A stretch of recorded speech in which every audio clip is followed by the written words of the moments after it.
ಎಲ್ಲರಿಗೂ ಮನೆಯಲ್ಲಿ ವಾಸ್ತು ಪ್ರಕಾರ ಯಾವ ಗಿಡ ಬೆಳೆಸಿದ್ರೆ ನಮ್ಗೆ ಎನರ್ಜಿಸ್ ಬರುತ್ತೆ, ಪಾಸಿಟಿವ್ ಎನರ್ಜಿಸ್ ಯಾವ್ದಿಂದ ಬರುತ್ತೆ, ನೆಗೆಟಿವ್ ಎನರ್ಜಿ ಯಾವ್ದಿಂದ ಬರುತ್ತೆ ಅಂತ ಚೆಕ್ ಮಾಡೋಣ.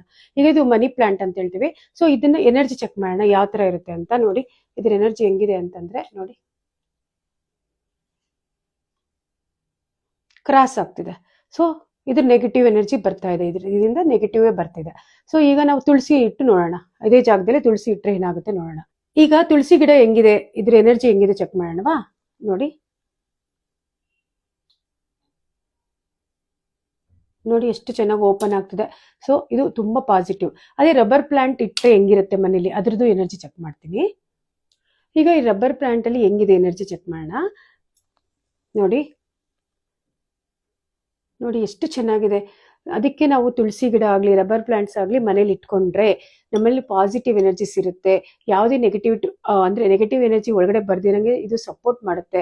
ಅದಕ್ಕೆ ದೊಡ್ಡವರು ತುಳಸಿ ಗಿಡನ ಮನೆ ಮುಂದೆ ಹಾಕೊಳ್ಳಿ ಅಂತ ಹೇಳೋದು. ಸೊ ಅದಕ್ಕಾಗಿ ಮನೆಯಲ್ಲಿ ಎಷ್ಟು ರಬ್ಬರ್ ಪ್ಲಾಂಟ್ಸ್ ಆಗಲಿ ತುಳಸಿ ಗಿಡ ಇದ್ರೆ ಅಷ್ಟು ಒಳ್ಳೆಯದು. Thank you.